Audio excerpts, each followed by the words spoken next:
que hay un problema de corte no solamente político, sino además también constitucional e institucional, pues tendremos que ir a los tribunales de la República. Entonces, pues esos son argumentos que serán válidos, pero nosotros pues no compartimos. Muchas gracias.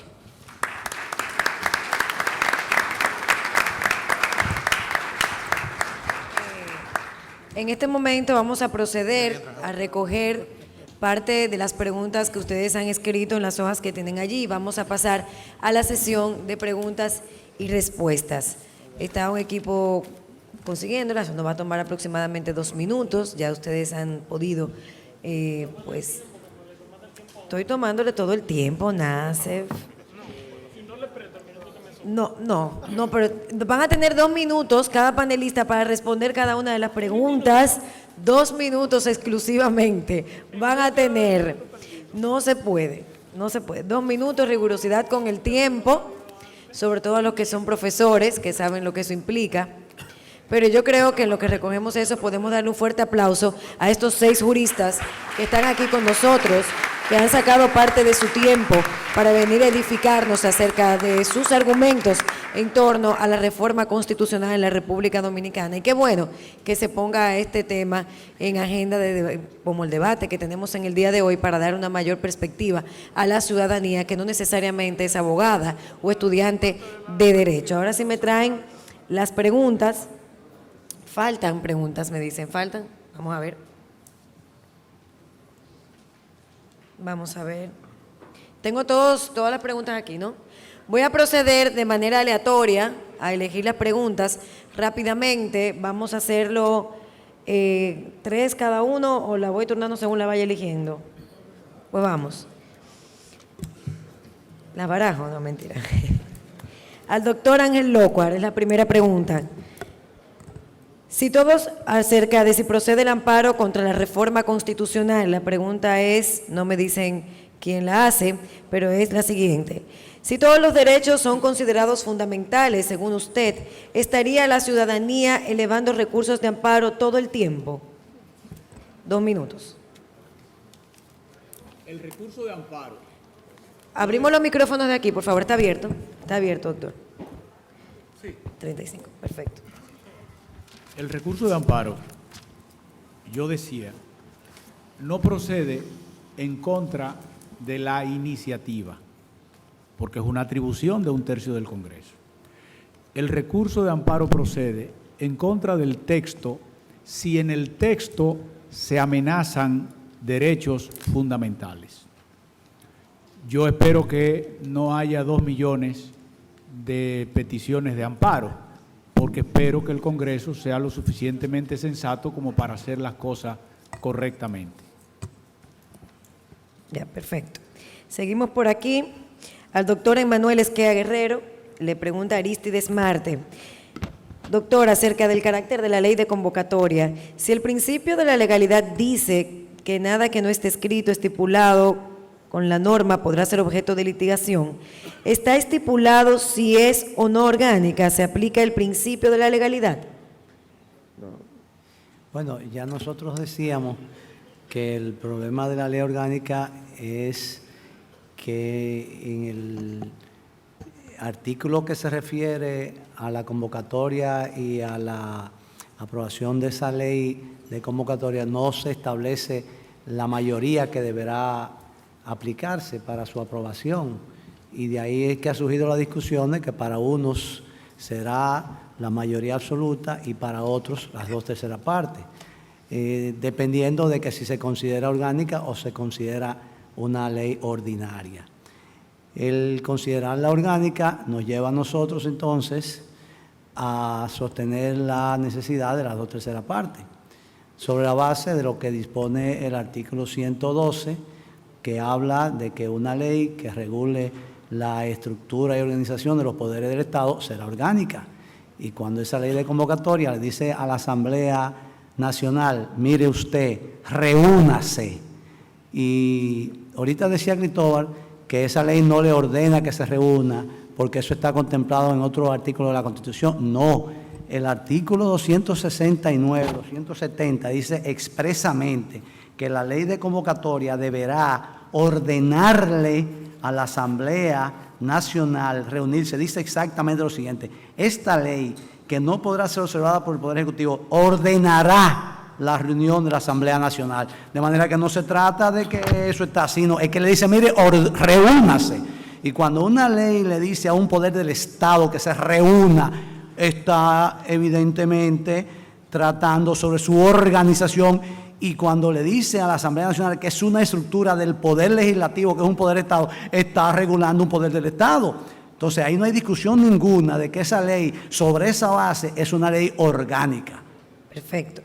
Gracias, doctor Emanuel Esquia Guerrero. Al doctor Eduardo Jorge Prats, Ismael Tavares, ¿cree usted que sea necesario un mecanismo de convalidación para una reforma irregular en República Dominicana? ¿Y cuál sería? Bueno, ante todo, lo que hay que reiterar es lo que habíamos dicho al principio. El proceso de reforma constitucional no puede producirse al margen de la Constitución. La propia Constitución señala que la reforma de la Constitución tiene que hacerse conforme a la forma diseñada por el constituyente. Por eso nosotros creemos que puede haber un control de constitucionalidad de la reforma a nivel de la ley que declara la necesidad de la reforma, y puede haber también un control a posteriori una vez la Constitución reformada. Pongo un caso. Imaginemos que la Asamblea Revisora se reúne en cumplimiento de la ley que declara la necesidad de la reforma. Se procede a enmendar la Constitución, pero no se hace por las 2/3 partes de los presentes que ordena la Constitución. ¿Significa que el Tribunal Constitucional no puede declarar inconstitucional por vicio de forma la Constitución? Yo entiendo que sí. Por eso reitero, no puede haber en un Estado constitucional un poder, y el poder de la Asamblea Revisora es un poder constituido, no es un poder constituyente originario, fruto de una revolución, una sonada militar. No, es un poder que actúa en el marco de una Constitución. Entonces, claro que puede haber un control de constitucionalidad. Lógicamente, y creo que a esa posibilidad que apunta el compañero Ismael Tavares, como bien lo señala Néstor Pedro Sagüez, el constitucionalista argentino, una de las patologías de las reformas constitucionales más recientes en América Latina es lo que se llama la purga de la reforma inconstitucional. El constituyente, sabiendo que ha hecho una reforma en violación a la Constitución, la trata de convalidar mediante un referéndum. Y Néstor Pedro Sagüez dice que ni siquiera el pueblo puede convalidar una Constitución hecha al margen de la Constitución. Y eso nosotros nos hacemos eco de esa posición. Gracias, profesor Eduardo Jorge Prats. Ahora Yatzel Román le pregunta al doctor Nacef Perdomo, con relación al tema de si es necesario el referéndum. Si se agrega tema de aborto y nacionalidad a la reforma, ¿el referéndum aprobatorio sería sobre esto o la reforma completa con la reelección? Está bien formulado, ¿no? Para responderle a Hatzel, yo voy a empezar por donde terminó Eduardo. Recuerda que son El 2 problema minutos. es... Si van a responder, perdona, Nasa, que te quité tu segundo. Si van a responderle a Faride, los demás Faride, exponentes... estás tomando parte de mi tiempo. No, pero te lo voy a regalar. No, te lo voy a dar. No, si van a voy responderle, poner un amparo. aparte de voy a los incidentar exponentes... estos procedimientos. No. Porque además está vinculado con la respuesta que le voy a dar. Aquí no hay recurso de amparo. Aquí no hay recurso de amparo. Les digo, si les van a responder a unos de los exponentes, les voy a dar el tiempo, unos cuantos segundos más para que puedan hacerlo. Es que tengo que responderle a Eduardo porque eso lo vincula directamente con la pregunta de Hatzel. Dale, estoy contando. Yo me gano la vida haciendo esto. Óyeme, no, lo que pasa es, hay un tema, miren, existe y tiene que reconocerse la cuestión política. ¿A qué me refiero como cuestión política? ¿Qué es lo que sostiene la Constitución? El acuerdo de una sociedad que la usa como instrumento para poder vivir juntos sin matarse todos los días. Es eso, no existe un documento jurídico que sostenga la legitimidad y la normatividad de la Constitución, porque si no, esa fuera la Constitución. Y en algún punto hay que ponerle la tapa al pomo.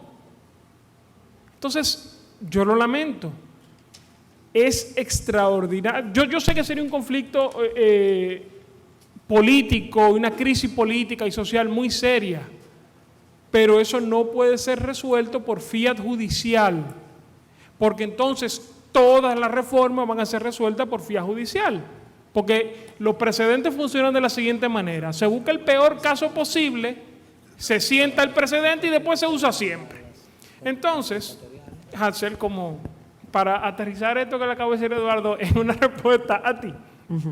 No, si se agrega a la reforma un tema o dos temas que requieran de referéndum aprobatorio, entonces,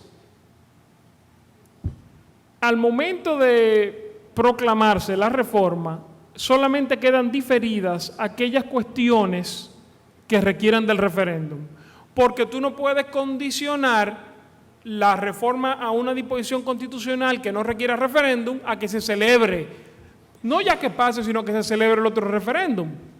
Me explico, es decir, si se modifica el artículo 124 y además se modifica el artículo 37, se proclama la reforma en cuanto al 124, se celebra el referéndum, si pasa o no pasa, entonces se decide si se proclama la reforma en cuanto al 37. Porque si no, tú estarías haciendo que la totalidad de la reforma constitucional siguiera la suerte de solamente una disposición. Perfecto. Ahora vamos, una pregunta dirigida al doctor Cristóbal Rodríguez de parte de Neufris Pérez Volques. Dice, el artículo 2 de la Constitución establece que la soberanía descansa en el pueblo, sin embargo el pueblo no tiene ninguna participación con la reforma constitucional. Entonces, ¿dónde reside tal soberanía? El artículo 2 de la Constitución Dominicana ha redimensionado el principio democrático en nuestro sistema constitucional, en el sentido de que hasta el año 2010 el principio se reconducía a esto: la soberanía reside en el pueblo, de quien emanan todos los poderes, los cuales se ejercen por representación. Ahora el texto dice lo mismo, pero dice además, o de manera directa a través de los mecanismos instituidos por esta Constitución.